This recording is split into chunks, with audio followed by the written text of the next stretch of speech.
নমস্কাৰ সকলোকে পিনাকি ব্লগৰ নতুন এটা ভিডিঅ'লৈ সকলোকে স্বাগতম জনাইছোঁ। আজিৰ ভিডিঅ'টোত মই আপোনালোকলৈ লৈ আহিছোঁ মাইসূৰ চিটিৰ দশেৰা স্পেচিয়েল লাইটিঙৰ কিছু ভিডিঅ'। আহকচোন উপভোগ কৰোঁ কেনেদৰে মাইসূৰ চহৰখন দশেৰাৰ কাৰণে ধুনীয়াকৈ লাইটেৰে সজাই তোলা হয়।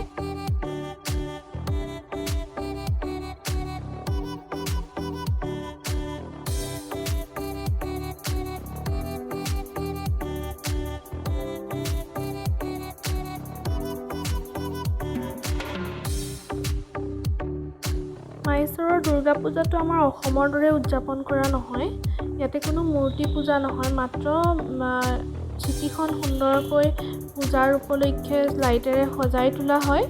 আৰু দশমীৰ দিনা ইয়াতে যিহেতু মই আপোনালোকক মাইসূৰ পেলেচ ফুৰাইছিলোঁ, সেই পেলেচটো এতিয়াও ৰজা ফেমিলি আছে। তাৰ ৰজা ফেমিলি আহে আৰু ইয়াতে কিছু তেওঁলোকৰ ৰাজকীয় প্ৰচেছন হয় চামুণ্ডী মাতাক লৈ। এনেদৰে দশেৰাটো তেওঁলোকে উদযাপন কৰে।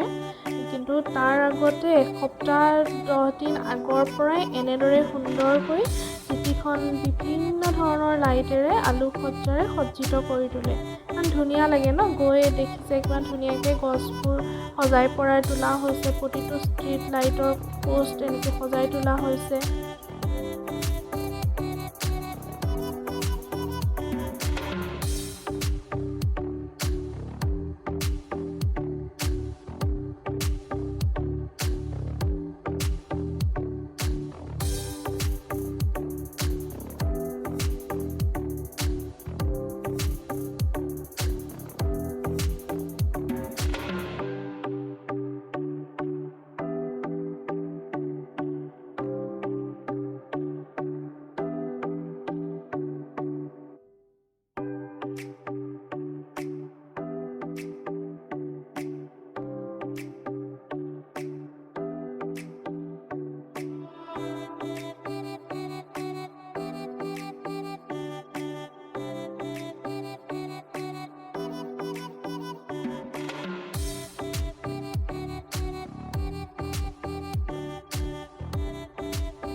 বহুত মানুহ আছিলে চিটিখনত, মানে চবেই লাইটিং চাবলৈ ওলাই আহিছে।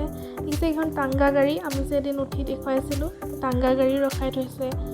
চব মানুহ কেওফালে ভিৰ, ইমানেই ট্ৰেফিক জাম আছিলে যে ক'তো আমি ৰ'বই নোৱাৰিলোঁ। পুলিচে মানে ৰ'বই নিদিয়ে গাড়ী ৰখাই পেলাই। চবতে এনেকৈ গৈ থাকোঁতেই যি চালোঁ আৰু এই ষ্টেচুবোৰ দেখিছে, এইবোৰ হৈছে মানে ৰাজা ষ্টেচু, মহাৰাজা। এইখন গেট মাইচুৰ পেলেচৰ। সেইদিনা আকৌ ভুলতে মোৰ মুখৰ পৰা টিপু চুলতানৰ পেলেচ বুলি ওলাই গৈছিলে। এইটো আচলতে টিপু চুলতানৰ পেলেচ নহয়, এইটো মাইচুৰ ৰাজা ফেমিলি, কৃষ্ণ ৰাজাৰ ফেমিলিৰ পেলেচ হয় একচুৱেলি। আৰু এইটো মোৰ মুখৰ পৰা ভুলতে ওলাই গৈছিলে, তাৰ বাবে ক্ষমা কৰিব। তাৰপিছত মই গম পাই পেলাই আজি শুধৰাই দিছোঁ। ইয়াতে চব চাৰ্কলবোৰত এনেকৈ ৰজা ষ্টেচু বনাই থৈছে, ধুনীয়াকৈ সজাই পৰাই থৈছে। টিপু চুলতানৰ পেলেচটো ইয়াৰ পৰা অকণমান আঁতৰত আছে, এইটো শ্ৰীৰংগাপাটনা বুলি কয়। মই আচলতে সেই পেলেচটোৰ কথাকে ভুলতে ইয়াতে কৈ পাইছিলোঁ। মই সেইটো পেলেচ আপোনালোকক কেতিয়াবা দেখুৱাম।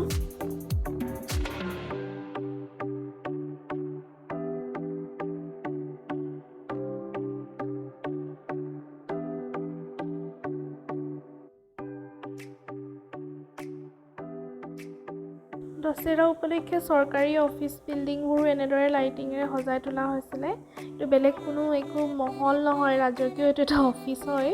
ইয়াতে চব অফিচবোৰৰ ষ্ট্ৰাকচাৰবোৰ তেনেকুৱা, আৰু সকলোবিলাক বস্তুৱে মানে হস্পিটেলৰ পৰা আৰম্ভ কৰি হোটেল, অফিচ, সকলোবিলাক দেখিছে কিমান ধুনীয়াকৈ লাইটিঙেৰে সজাই তোলা হয় নহয়, দেখিয়ে মনটো ভাল লাগি যায় মানে।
আশা কৰোঁ ভিডিঅ'টো চাই আপোনালোকে ভাল পালে। যদি ভাল পালে লাইক, কমেণ্ট, শ্বেয়াৰ আৰু ছাবস্ক্ৰাইব কৰিবলৈ নাপাহৰিব। সকলোকে পুনৰবাৰ দুৰ্গা পূজাৰ বহুত বহুত শুভেচ্ছা জনাইছোঁ। ধন্যবাদ।